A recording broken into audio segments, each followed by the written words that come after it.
So Victor Boniface, as I said, last week it was reported that Victor Boniface was going to move to AC Milan on loan for 5 million euros and then having an option to buy for Milan for 24 million euros. That's how far his value has dropped, by the way. That's what, less than 30 million euros, 25 million pounds. That tells you that there's something wrong. This is a player that could have gone for 60 million, 70 million, 80 million euros last summer. So he better fix up. Look, I like players that show their personality and play.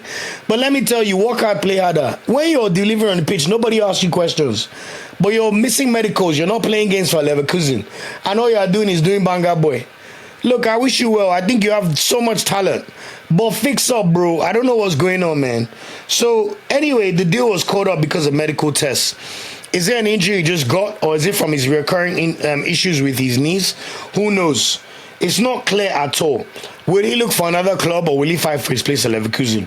All shall be revealed. The transfer window ends on Monday, so we have 6 days to see what happens with Boniface. But he needs to desperately sort out his career. And there's a world where he may not be called up because it's very likely he will not play any club minutes before the World Cup qualifiers. And he's not as important to us as a Lookman right now. So everybody, that's just the reality of the situation. So let's see what happens. Also, Christantus Uche has been rumored on Sunday night. Fabrizio Romano reported that Wolves have submitted an official bid to Getafe worth 20 million euros. Negotiations are already underway to get the deal done as Wolves want a new striker ASAP, and talks are going with Uche's camp. Very interesting development. He's a very versatile player, as I've said. He's one of my favorite players, if not my favorite new Nigerian player to track. He can play as a second striker, he can play as a striker, he can play as a cam, he can even play in central midfield.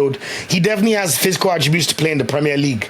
To be honest, I'm in two minds with this one because my honest opinion is I wish Christantus Uche would stay in Getafe for one more season. He settled there. He's played well for them. He got over double digits in terms of goal and assist combined. Getafe, a mid-table team. He's been given the number 10 shirt.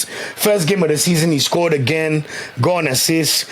He's just he has the right tools to develop at Getafe. Now, when you think about Wolves, you're dealing with the whole new beast. On one hand, Wolves are one of the candidates for relegation, whether you like it or not. So I trust Getafe in La Liga more than I trust Wolves in the Premier League right now. Wolves sold Matias Cunha. They lost Nelson Semedo. Like, their team is a shadow of itself and they need more players. That's just the honest truth. They haven't started the season that well. They lost to Man City. I think they lost their second game as well. Who did Wolves play in their second game? They lost to Bournemouth. So they lost their first 2 games of the season. They haven't even scored a goal, even with Strand Larsen playing. Now, Strand Larsen used to be at Celta Vigo and then moved to Wolves and scored 15 Premier League goals.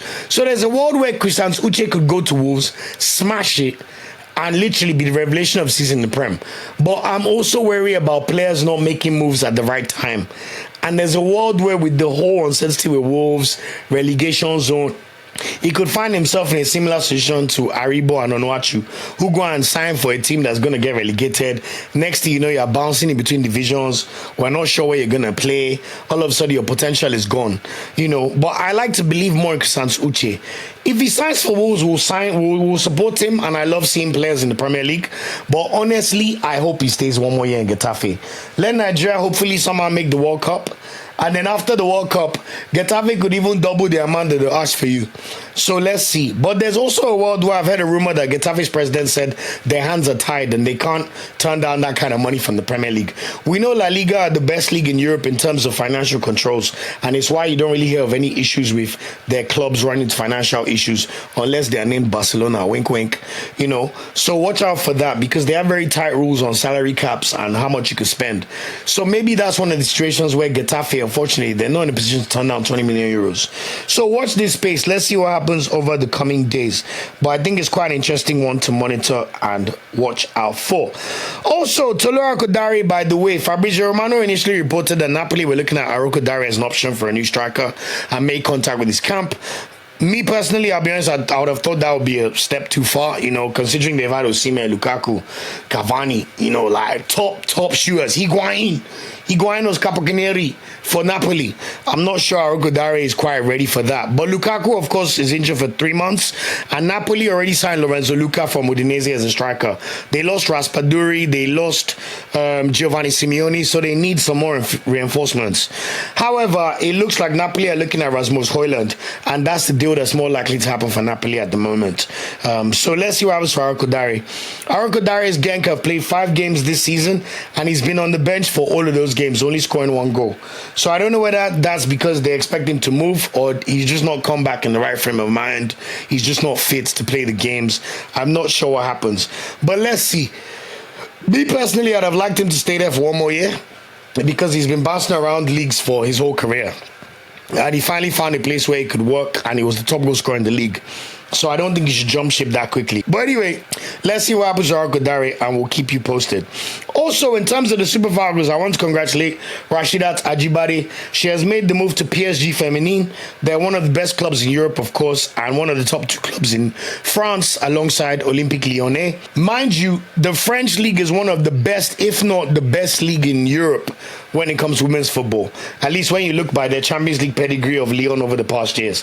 PSG have made a few semi-finals in UCL over the past few seasons, so they're a team to be reckoned with. So Ajibade is going to join Echegini at PSG, which is really good.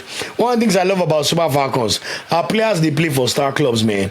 Whether that is in America or in France or in Italy, or even Oshuala and Koda were playing for Atletico and Barcelona back in a few years ago.